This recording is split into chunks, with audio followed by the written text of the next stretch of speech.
Assalomu alaykum aziz do'stlar, sizlar bilan Xabarchi.uz kanalida O'zbekistonda va dunyoda kuzatiladigan so'nggi yangiliklar biz o'z ishimizni boshladik. Azizlar, xabarlarimizdan to'liq ma'lumot olish uchun videoni oxirigacha tomosha qiling. Video ostida bir dona like tugmasini bosib, keyingi videolarimizni o'tkazib yubormaslik uchun albatta kanalimizga obuna bo'ling.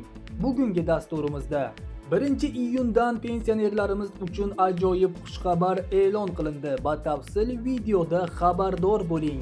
Pensiya olishda yangi imtiyoz joriy etildi. 2026-yil 1-iyundan boshlab qonunga muvofiq 20 yil ish stajiga ega bo'lgan ayollarga yoshga doir pensiya umumiy belgilangan yoshdan 1 yil oldin olish imkonini beradi. Bu o'zgarish yillar davomida mehnat qilgan ayollar uchun muhim yengillik sifatida baholanmoqda.